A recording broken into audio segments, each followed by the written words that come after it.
I never thought I'd be the type to throw a massive party for something like a wedding anniversary, but here we were, James and I, gearing up to celebrate 15 years together. Our story wasn't one for the fairy tales, but it was ours, filled with ups and downs, laughter, and the occasional shouting match over who forgot to take out the trash. Our anniversary was shaping up to be a bash like no other. We decided on a theme that was a bit out there, think vibrant, loud, and in your face, just like the love we had for each other. I found myself in a pink wedding dress that screamed more bubblegum pop star than blushing bride, while James was practically glowing in a suit so red, you'd think he'd stolen it from a flamenco dancer. "Look at us, Ella," James chuckled as he twirled me around in our living room. "We're a walking Valentine's Day card." I couldn't help but laugh. "Yeah, well, you love it.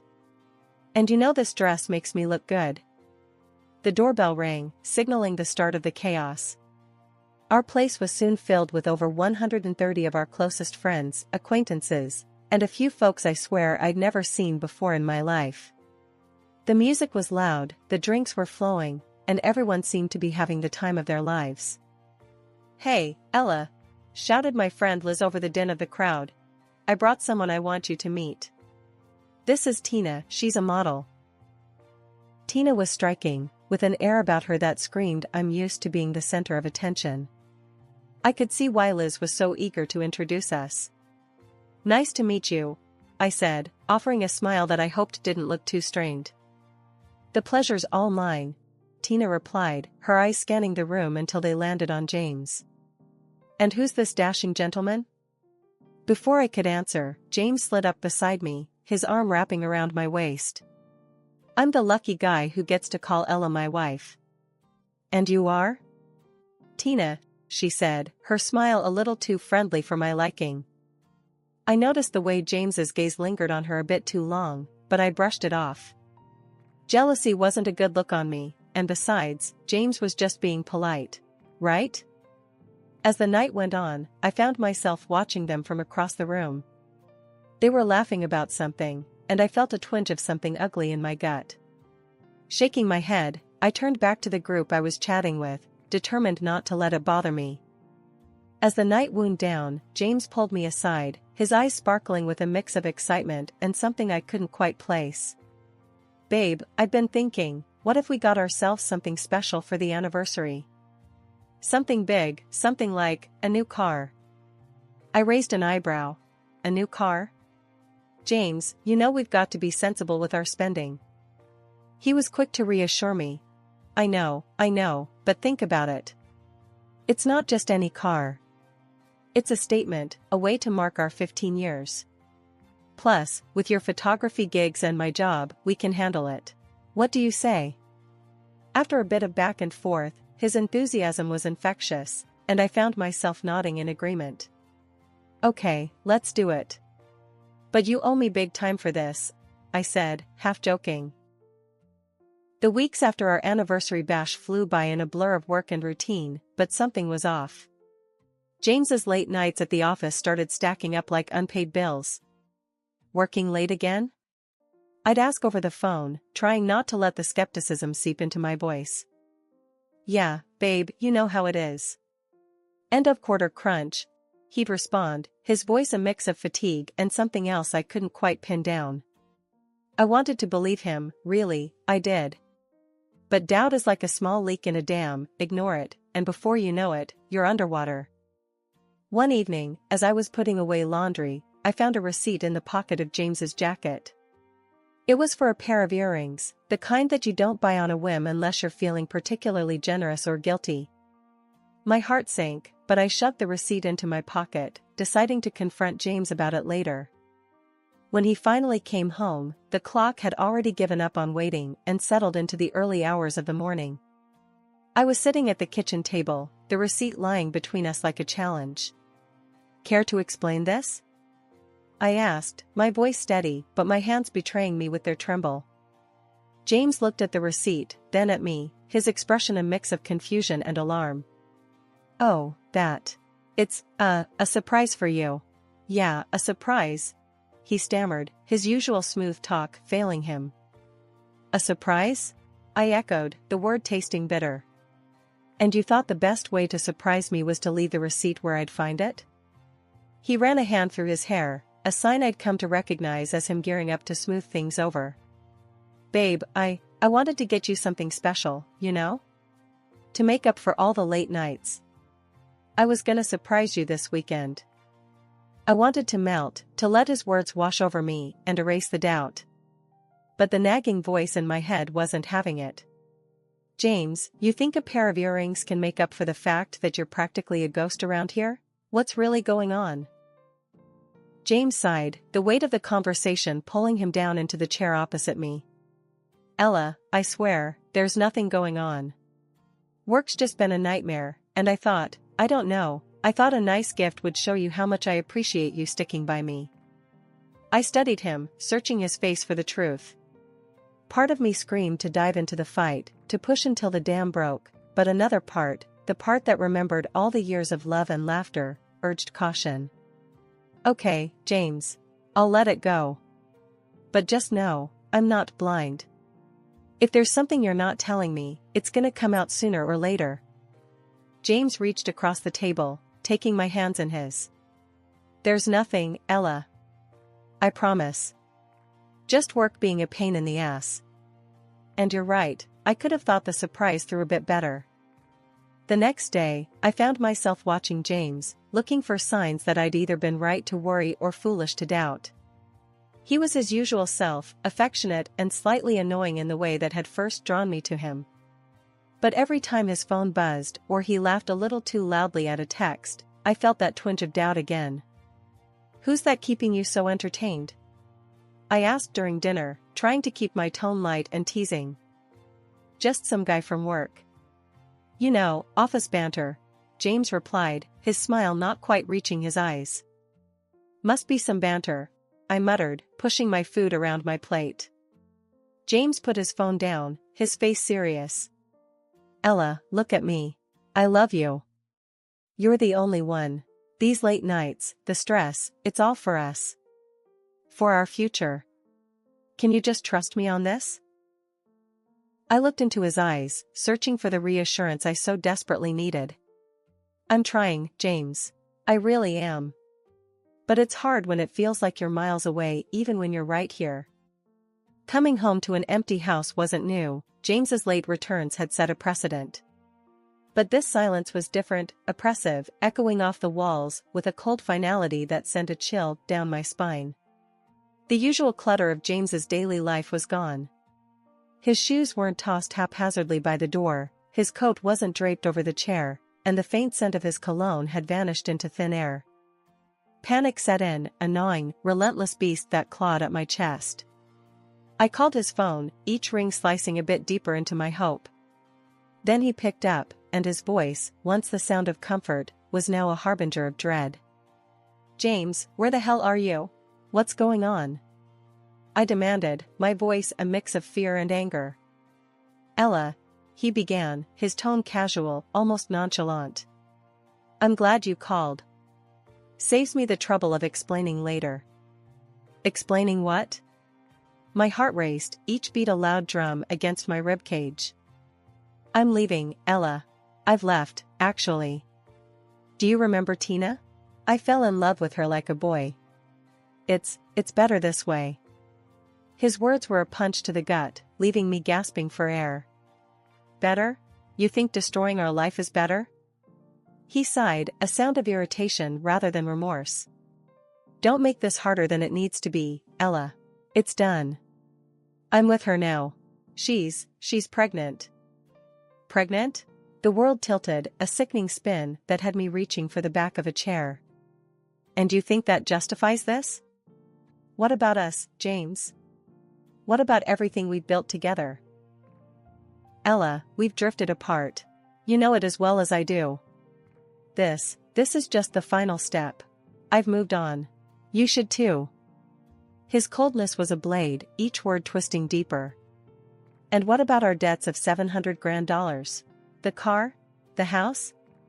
You're just going to leave me with all that? There was a pause, a moment of silence that spoke volumes. I took the car. Consider it a parting gift. As for the rest, well, you'll figure it out. You always do. A parting gift? I echoed, incredulity painting my words. You cheat, you leave, and you steal from me, and that's your idea of a gift? Look, Ella, I didn't answer you to argue. Just, take care of the paperwork, will you? Make it easy for both of us. The callousness in his voice was the final straw. Easy? You want easy, James? There's nothing easy about betrayal. You'll get what's coming to you, I promise that. He laughed, a sound so foreign and cruel. Always the dramatic one, Ella. Take care of yourself. Goodbye. The line went dead, a stark end to 15 years of love, laughter, and shared dreams. I stood there, phone in hand, a storm of emotions raging within. Anger, betrayal, sorrow, they all melded into a fierce resolve. After James dropped that bomb on me and vanished, leaving nothing but his shadow and a pile of broken promises, I found myself staring at the divorce papers he left behind. They were just sitting there on the kitchen table, as if mocking me. With a heavy heart and hands that couldn't stop shaking, I signed them. Took those papers to court like I was delivering my own heart in a box. That betrayal, it did something to me. I couldn't work, couldn't think straight. All I did was sit around, trapped in my own head with thoughts that ran in circles like rats in a maze. It was like my body just gave up on me, couldn't handle the stress of it all. Before I knew it, I was knocked flat with some serious illness. Needed surgery and everything. Thank the stars for insurance, 'cause it covered everything. Without it, I'd have been sunk deeper into a hole I couldn't claw out of. My folks, bless them, they didn't know at first. But when they found out, they came rushing over. Didn't matter that we hadn't been talking much or that they had their own pile of troubles. They just showed up. My mom and dad, taking turns caring for me, making sure I ate something, and keeping the house from falling apart around me. When they found out what James had done, the air got thick with anger and worry. But they were there for me, through and through. Can't believe that snake, my dad muttered one day, his voice low but filled with a fury I hadn't heard in years. Leaving you like this, in such a mess. My mom, always the softer one, would just hold me close. We're here, baby. We're gonna get through this together, she'd say, her words a balm on my broken heart. I was drowning in gratitude for them. Without their help, I don't know how I would have made it. Slowly, with their support, I started pulling myself out of that pit of despair. Started feeling bits and pieces of myself knitting back together. It wasn't easy, getting back to work. First day back, I remember standing outside, my hand on the door, taking deep breaths like I was about to dive underwater. You can do this, I whispered to myself, over and over, like a mantra. Inside, it was like stepping into a different world. The familiar faces, the smell of coffee in the air, it was all the same, but I felt like I was seeing it from the other side of a glass wall. You good, Ella? One of my coworkers asked, eyeing me with a mix of concern and curiosity. Yeah, just getting back into the swing of things, I replied, forcing a smile that felt like it cost me everything. But day by day, it got a bit easier. The routine of work, the focus it demanded, it gave me something else to think about besides James and the colossal mess he left behind. My parents, they were my rock, my safe harbor in the storm. They saved me, in more ways than one. Just when I thought things couldn't get any crazier, Liz, yeah, the same one who unknowingly threw my life into a tailspin by bringing Tina around, gave me a buzz one lazy afternoon. Ella, you won't believe what I just found out, Liz blurted out, barely letting me get a hello in. I braced myself, not sure I was in the mood for more surprises. What's up, Liz? What did you find out now? That model, Tina? She was already pregnant when she met James at our party. James got played, big time. Liz's voice was a mix of shock and, oddly, a hint of satisfaction. I paused, letting the news sink in. A part of me, the part that was still nursing a broken heart and a bruised ego, couldn't help but feel a twinge of satisfaction. So, he left me for a lie? Can't say I'm sad to hear that. Right? But listen, Ella, this is your chance. You need to fight back, get what's yours. Have you thought about talking to a lawyer? Liz's tone turned serious, all business now. I hadn't, not really. The thought of diving into legal battles on top of everything else felt overwhelming. But Liz had a point. I guess it's worth a shot. I'll look into it, thanks, Liz. Finding a lawyer felt like stepping into another world. But I lucked out, finding one who didn't just see me as another case number. So, you're telling me the car, the one James took off in, it's in your name? The lawyer asked, his eyebrows raised in what I read as a good sign. Yeah, everything's in my name. The house, the car. I never thought he'd just bail on me like this, I explained, the reality of my situation settling in. The lawyer nodded, scribbling some notes. Good. That makes things a lot simpler. You have every right to that car, and the house. We can definitely work with this. But it wasn't enough to know I'd won. As I sat there, the reality of my situation sinking in, a plan began to take shape. James thought he could upend my life and ride off into the sunset with his mistress and my car. I don't think so. The day I walked into the police station, my heart was racing, but my resolve was ironclad. I never thought I'd file a report against James, but here I was, reporting the car he stole, the car that legally belonged to me. It felt surreal, like a scene from a movie I never wanted to star in. Yet, there was a sense of righteousness in taking this step, a declaration that I wasn't going to be a victim of his selfishness any longer. Weeks passed in a blur after that. I found solace in my work and the support of my friends and family, slowly rebuilding the life James had tried to tear down. Then, out of the blue, my phone rang. Seeing James's name flash on the screen sent a jolt of surprise through me. Ella, please, you have to help me. James's voice was frantic, a stark contrast to the cool detachment he'd shown during our last conversation. Help you? I echoed, my voice cold. Why on earth would I do that? I've been arrested, Ella. For stealing the car. Your car. They're saying it's grand theft auto. You have to withdraw your claim. Please, I'm begging you. He pleaded, desperation seeping through every word.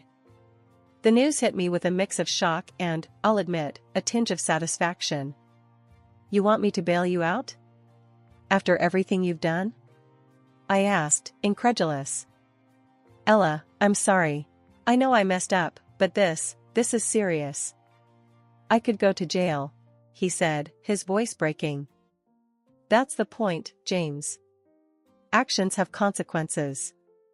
You chose to leave, to steal from me, and now you face the music, I replied, my decision firm. There was a pause, and I could almost hear him scrambling for words. Ella, please. I didn't think it would come to this. That's always been your problem, James. You never think things through, I said, the months of frustration and heartache boiling down to this moment of clarity. Before I hung up, there was one more thing I needed him to know. Oh, and James? Your precious Tina was already pregnant at our anniversary. Not with your child, but nice try. You played yourself. Silence. The kind that screams louder than words ever could. I knew I had him. The realization, the truth of his situation and the lies he'd been living, finally hitting home. James tried to speak, to respond, but nothing came out. I didn't need to hear his excuses or his apologies anymore. I had said my piece. The courtroom was chilly, a stark contrast to the heat of the emotions bubbling inside me. I sat there, back straight, heart pounding, as the judge flipped through the documents laid out before him. James sat across the room, his lawyer whispering in his ear, but the cocky assurance he once carried like a cloak had vanished. Now, he looked smaller somehow, diminished. Mrs. Carter, you brought forth charges of theft against Mr. James Carter, alleging he unlawfully took possession of a vehicle registered in your name, is that correct? The judge asked, his voice carrying through the silent courtroom. Yes, Your Honor. That's correct, I replied, my voice steady, despite the tremor I felt inside. James's lawyer stood up, a sleek man with a too-sharp suit and a too-smooth voice. Your Honor, Mr. Carter maintains that this was a misunderstanding. The vehicle in question was a family asset, and he believed he had every right to its use. The judge nodded, seemingly unimpressed. Mr. Carter, do you have any documents to prove your claim to the vehicle? James shifted uncomfortably in his seat. No, Your Honor. But nothing. I cut in before I could stop myself. The car was mine. Registered in my name, paid for with my money. He took it without my consent. That's theft. The room went quiet. The judge looked at me, then at James, his gaze lingering. It seems clear to me that Mrs. Carter has provided sufficient evidence to support her claim. Mr. Carter, your actions constitute theft. You unlawfully took something that didn't belong to you. James's lawyer tried to interject, but the judge raised his hand, silencing him. I'm ruling in favor of Mrs. Carter. Mr. Carter, you are to return the vehicle immediately to Ms. Foster and compensate for any damages incurred during this period. Furthermore, you will pay a fine for the unlawful possession of the vehicle. James looked like he'd been slapped. He turned to me, his eyes pleading. Ella, please. I shook my head, cutting him off. Justice, James. That's all I wanted. You can't just take what you want without consequences. The judge banged his gavel, marking the end of the proceedings. Court is adjourned. As I walked out of the courtroom, a weight lifted off my shoulders. It wasn't just about the car or the money. It was about standing up for myself, about showing James, and maybe even myself, that I wasn't someone who could be walked over. I had fought for my rights, and I had won. I turned my phone on, messages and calls flooding in. Friends, family, even co-workers who'd heard about the trial were reaching out, their words a mix of congratulations and relief. I smiled, typing out replies, feeling a sense of community and support I hadn't realized was there. Justice served, huh? Liz's text popped up, a smiley face at the end. Yeah, justice served. I replied, a smile spreading across my face. After everything settled down from the trial, my life took a turn I never expected. It was like I finally woke up from a long, bad dream and decided I wasn't going to spend one more minute stuck in the past. I let go of all the pain and anger that James had caused me. It wasn't easy, but day by day, I felt lighter, more myself. I heard through the grapevine that James's life took a nosedive after the trial. His reputation was shot, and he got canned from his job. Turns out, word gets around fast, and no one wanted to hire a guy known for pulling the kind of stunt he did. Last I heard, he and that mistress of his called it quits. Karma's a real thing, I guess. One day, Liz dropped by my new place, her eyes wide as she took in the cozy setup. This is nice, Ella. Really nice. I smiled, handing her a cup of coffee. Thanks. Sold the old apartment and the car. Paid off every last cent of that loan. It's like I'm starting fresh, you know? Liz nodded, sipping her coffee. And the mortgage? Way more manageable. Got myself a sweet deal on this place. It's smaller but just what I need. I took a deep breath, feeling genuinely content for the first time in ages. So, what's next for you? Liz asked, a curious glint in her eyes. I leaned back, a grin spreading across my face. Travel. I've got a list of places I want to see and experiences I want to, well, experience. Life's too short to stay put. Liz laughed, clinking her cup against mine. That's the spirit. You deserve all the adventure and happiness in the world, Ella. And I did travel. I saw beaches with sand so white it hurt your eyes, cities buzzing with life and lights, mountains that touched the sky, and forests so quiet you could hear your own heartbeat. Each place I visited, I left a piece of the old me behind and found a bit of the new me waiting. During my travels, I'd often chat with fellow travelers, sharing stories and laughs. One evening, sitting around a fire on a beach somewhere I never thought I'd find myself, a guy with a kind smile and eyes full of stories asked me, What's the biggest thing you've learned from all your travels? I thought about it, the fire crackling, the waves whispering secrets to the shore. I learned that no matter how hard things get, there's always a way out, a path to something better. You just gotta be brave enough to take the first step. He nodded. Sounds like you've been through a lot. I smiled, the stars reflecting in my eyes. Yeah, but look at me now. Traveling the world, living my best life. Turns out, the toughest times really do lead to the best beginnings. All right, everyone's presentations are done. Nick, the manager, said as he tried to move the discussion forward. Excuse me, I haven't. I recently found out something. Nick interrupted me and began to speak. There's apparently someone in this department who didn't graduate high school and is just a part-timer. Meetings should be for employees only. Absolutely right. His lackey, Mike, of course, agreed with Nick. I'm leaving. After leaving the meeting room, I started to shut down my computer. I noticed that an email had arrived, not in my personal inbox, but in the company's shared email. Thinking, there's no point in speaking up, no one will listen, I went home quietly. The next day, I heard a commotion from Nick's desk. He was staring at his computer screen, his face pale. Nick! Is something wrong? Mike looked at the screen with him. And he turned even paler than Nick. Why is he so angry? Knowing the reason for Mike's distress, I thought to myself, serves them right. My name is Adam. My mother passed away when I was in the 9th grade, and I was raised by my father. Well, you could hardly call it being raised. After my mother passed, my father changed. He drowned his sorrows in alcohol, and though he still went to work, he squandered our living expenses on horse racing. Because of that, I had to start working part-time as soon as I entered high school. Every month, I went to the convenience store with bills in hand that couldn't be auto-deducted from my father's account. Even though I endured it because I didn't want to be alone, I reached my limit in my second year of high school and dropped out. I found a live-in job at a distant inn.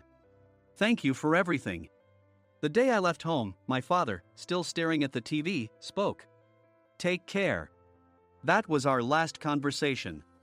Back then, 18 wasn't the age of majority, so I needed my father's permission to work, and I couldn't hide my place of employment. Yet, my father never visited me even once.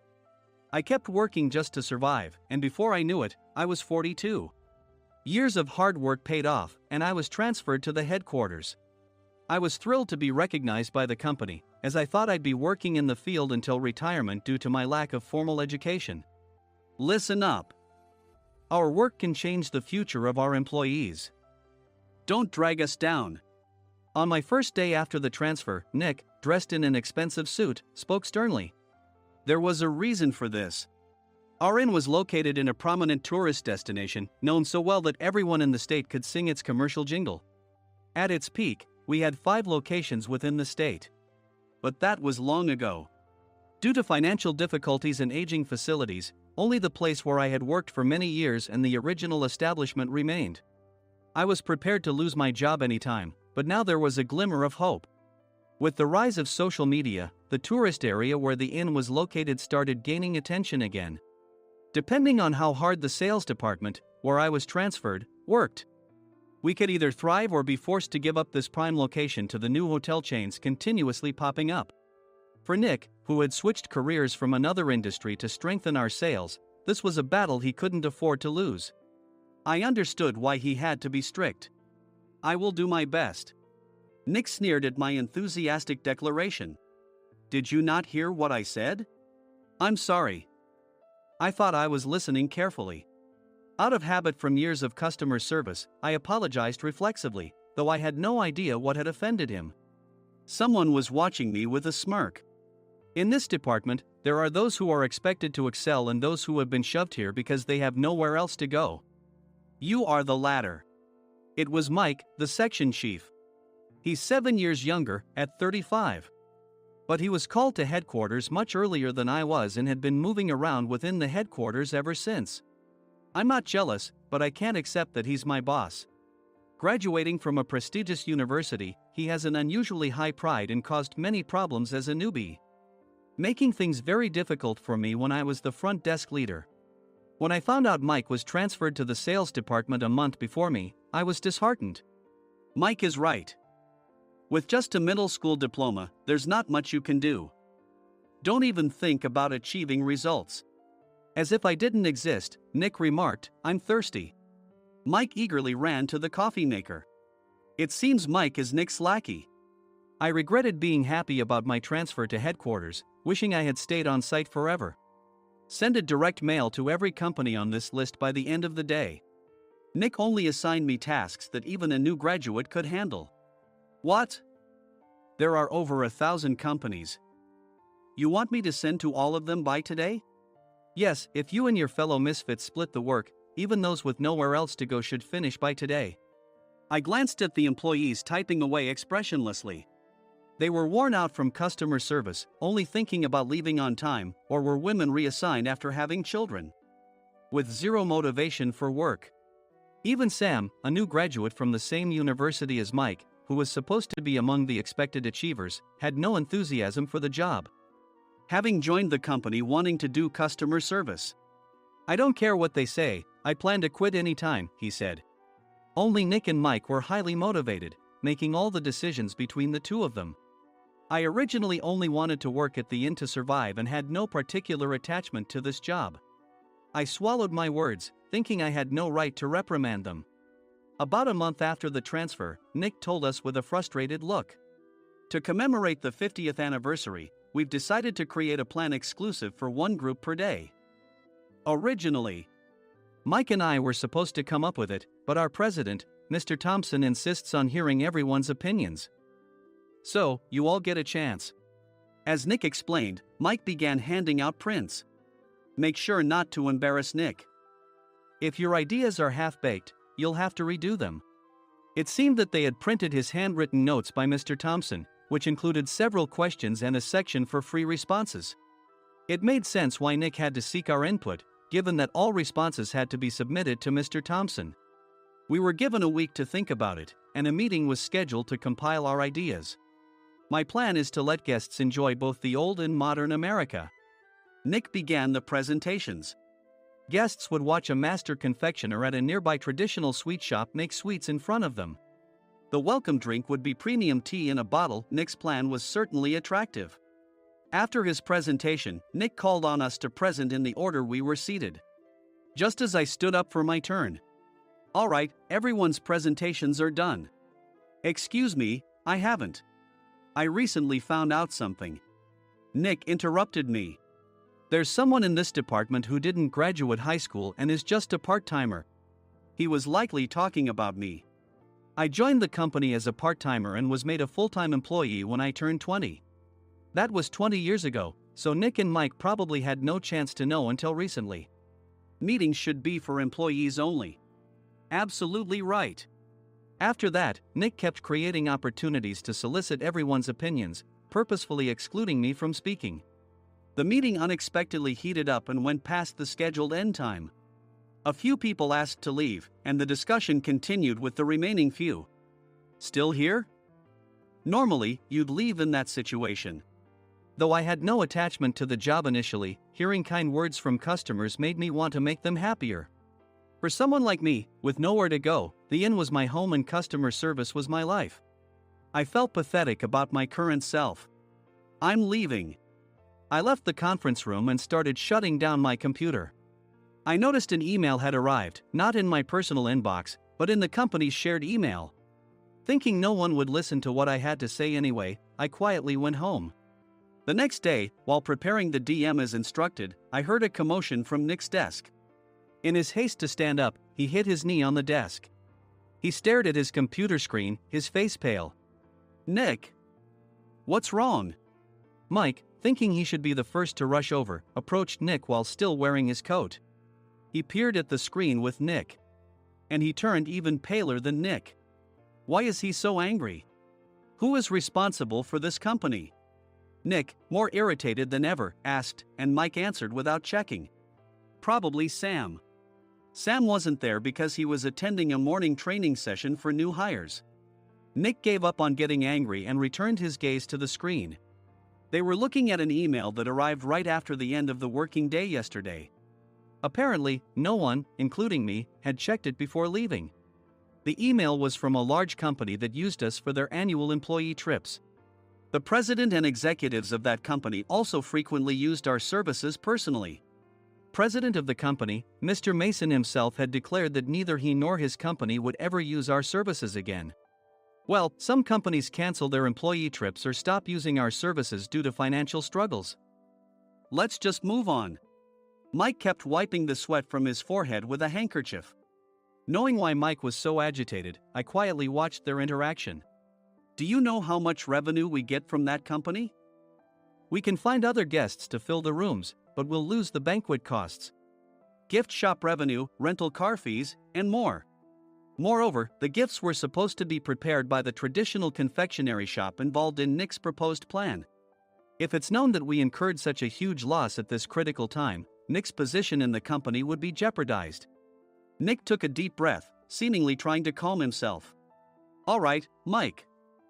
Go to New York right now and apologize to Mr. Mason. What? You're coming with me, right? I have urgent work to do. I trust you, which is why I'm entrusting this to you. Please. Mike, believing Nick's sincerity, agreed with a determined look on his face, saying, yes. That's Nick for you. Even if Mike went to apologize, Nick would shift all the blame onto him if the client didn't change their mind. Well, it was Mike's fault to begin with, so it served him right. About 3 hours later, Sam answered a call from somewhere and repeatedly apologized, saying, I'm very sorry. Everyone watched to see what was happening. After ending the call, he informed Nick with a weary tone. When Mike arrived at the client's company, he only made things worse, further infuriating Mr. Mason. He was demanding, get his boss here immediately. It was no wonder Sam was exhausted, dealing with such a call right after returning from training. What is that idiot doing? All right, Adam, you're coming with me. If sacrificing Mike didn't work, then I must be next. Normally, I'd want to refuse at all costs, but I saw an opportunity in this situation. If I can be of assistance, I'd be happy to join you. I obediently followed Nick, and we flew to New York. When we introduced ourselves at the reception, it became clear how serious the situation was, as the receptionist personally escorted us to the president's office. Angry voices leaked through the door, making both Nick and me uneasy. Excuse me. I'm Nick, the supervisor. I understand my subordinate has caused you trouble, and I deeply apologize. Nick, with his experience in the corporate world, knew enough to offer an apology before excuses. However, his customer service skills left much to be desired.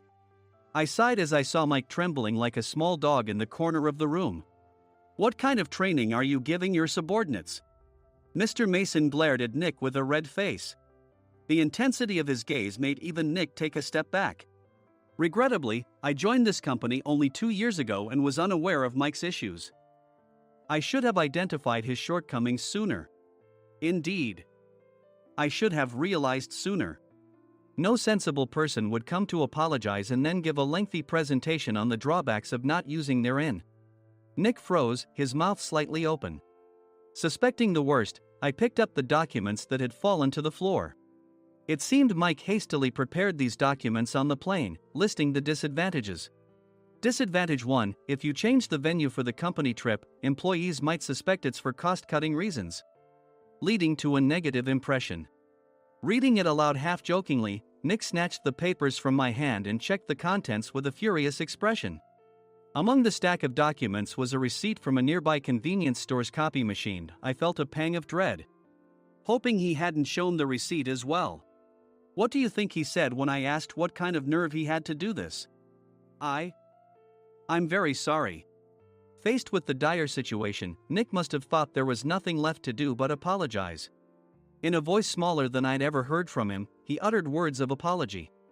He said, I'm a Harvard graduate. I don't believe I said anything wrong. Mike! What have you done? Forgetting his plan to pin the blame on Mike, Nick yelled loudly, even in front of Mr. Mason. I didn't do anything wrong. You're still saying that? Look at him. Mike pointed at me with a shaking hand. I was assigned to headquarters in my 20s and now I'm a section chief. This guy only made it to headquarters at 42. Everything I've done proves I was right. So why are we losing the contract? Having said his piece, Mike collapsed to the floor. Of course. You were sent there because you had nowhere else to go. Mike never expected to hear such words from someone he looked down upon. He lunged at me, and Nick hurriedly stepped in to stop him. Mr. Thompson told me Mike is a quick thinker, and to take good care of him. There's no way he was pushed aside. Don't make things worse here. He didn't say quick thinker, he said only quick-witted, didn't he?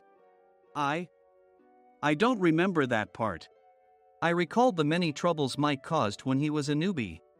When Mike was on the front line, his pride was so high that he never apologized to customers.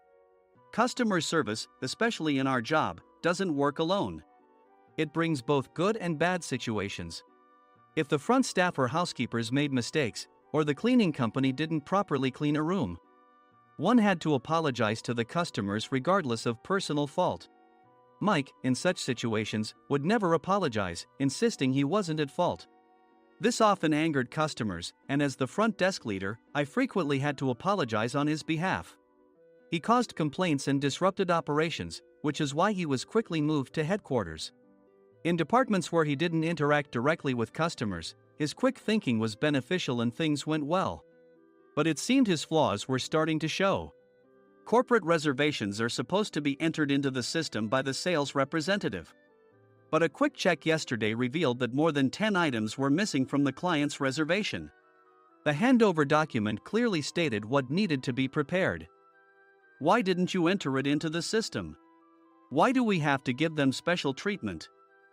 Filling rooms near the banquet hall, setting up all the food in advance. Specifying the brand of wine, they're too demanding. No wonder he always angered customers, I thought, feeling a headache coming on.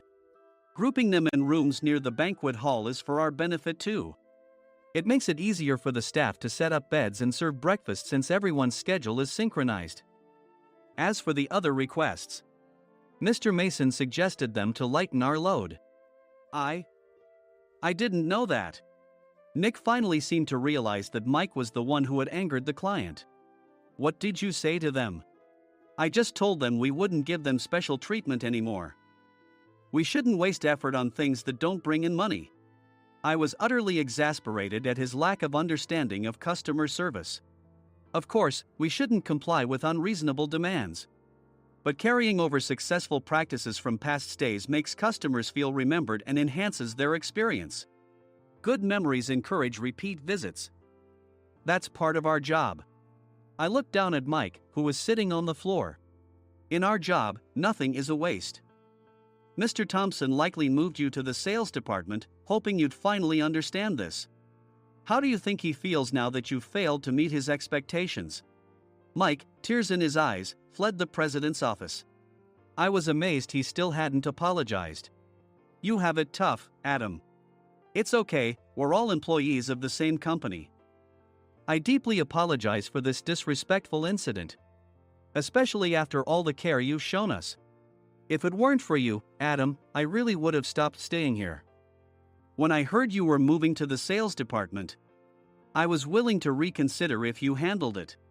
Seeing us talk so amicably, Nick's face contorted. Do you two know each other? Adam's service is excellent. I always requested him specifically. Normally, we don't accept specific staff requests, but we made an exception for Mr. Mason, adjusting my shifts accordingly. He had personally stayed at our hotel just before my transfer, and during casual conversation, I mentioned, I'm moving to the sales department soon. If I hadn't told him then, things could have been much worse. Please continue to take care of us. I look forward to it. On the return flight, Nick awkwardly offered me a can of beer. It's still working hours. Of course, I had no intention of forgiving him for a single beer. Nick might try to pin everything on Mike and avoid any consequences. While pondering this, a startling fact came to light. Nick, the tea bottles for the plan have arrived. I handed Nick a bottle labeled with our inn's name. They look good. What are you talking about? These are plastic bottles. I had assumed we would use the trendy, high-end bottling tea. But what arrived were ordinary plastic bottles of tea with customized labels. The only unique aspect was the label, which had the inn's name, making it look customized. Upon further investigation, I discovered that a substantial amount of money was set to be paid to the tea company. It was priced like bottling tea. Does this plastic bottle really cost $100 each? The tea inside is specially blended for us. The extra cost is for that. Wouldn't it be better to use another tea company? Or is there a specific reason we must use this one? As Nick continued to make excuses, I showed him a printed email. I informed the tea company's president, Mr. Mitchell, that we discovered irregular payments and he confessed. He said you two were high school classmates and planned to split the extra money. That idiot. Why did he confess? That's not important. You should worry about yourself, this could turn into a police matter. Opening the bottle cap, I suggested. How about calming down with this tea? It supposedly has a relaxing effect. Nick drank the tea frantically. In the following days, decisions were made about their fates. Mike was reassigned to the General Affairs Department, with no chance of transfer or promotion, as per Mr. Thompson's orders. As for Nick, since the payment to the tea company hadn't yet been made, he narrowly avoided legal trouble. Instead, he was encouraged to leave the company, and to avoid further complications, Nick submitted his resignation. Rumor has it that connections between HR departments have made it difficult for him to find new employment. Even though it was good to have those two gone, something unexpected happened in the sales department. Everyone became motivated and united in refining the 50th anniversary plan. In the end, my plan was adopted. We collaborated with the Tourist Information Center to provide personalized guides. The plan, tailored to the number of guests, was truly special for the 50th anniversary. Hey, is Adam's family coming to stay? I immediately booked that special plan for my family. Sam noticed it on the reservation list and quickly picked up on it. Yes, I'm inviting my father. That's great. I might invite my parents too. I lacked the courage to face my father just as Adam. But here, with the confidence Mr. Mason praised, I felt ready. The 50th anniversary plan was a perfect opportunity to reconnect with my father.